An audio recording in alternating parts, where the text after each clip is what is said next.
Good morning, morning, morning. Welcome back to another episode of Coffee with Khalipa, short format podcast where we dive into something I'm thinking about this upcoming week. And of course, we each have our coffee in hand. Now today, topic of conversation is idea of virtuosity as a business owner. And I think if you're in the CrossFit space, which many of you who listen to this podcast are, you know what virtuosity means. By definition, and Greg Glassman really brought this to the forefront, is doing the common uncommonly well. And when you think about this, it typically is related to movement. For example, you see someone doing an overhead squat. You see someone doing a squat. That's a pretty common movement, is a squat.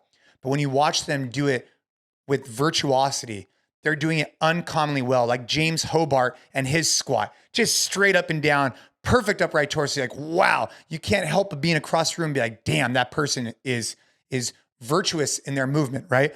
And then maybe as you explore, maybe you start talking about overhead squats and different movements and how do you develop virtuosity in those particular movements.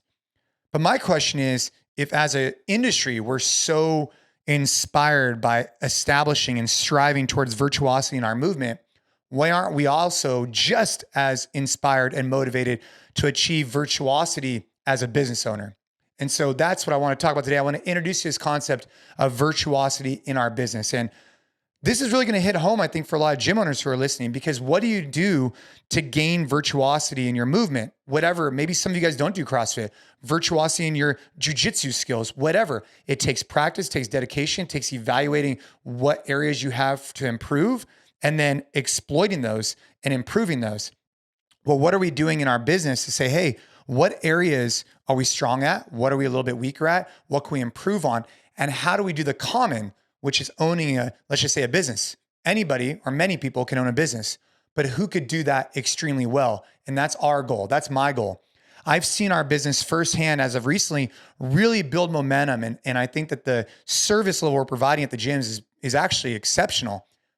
The way we've gotten there is not by reinventing the wheel. It's just by doing the common, the basics, and trying to really pursue them at our best ability. And our team has been crushing it. And so we're not in a very complicated business. Maybe none of you guys are. We're not building rockets. We're not putting, a man on the moon.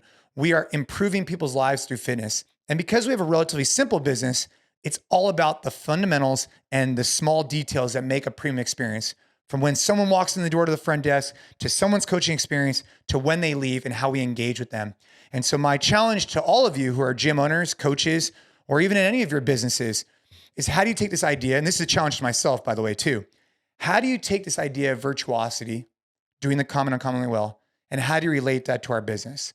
Maybe in the future, I'll try and, relate that to our family life and things of that nature. But for now, I think it's a really thing that we should sit back on and resonate, go on a walk and say, hey, how do I make our business uncommonly good, right? Doing the common uncommonly well. So that's the inspiration. I'm fired up. I hope you are as well. I hope you and your family have a kick-ass week. Go back, check out the other Coffee with Khalipa. Some of them are a little bit more business, some of them more fitness. This one was a little bit more business focused.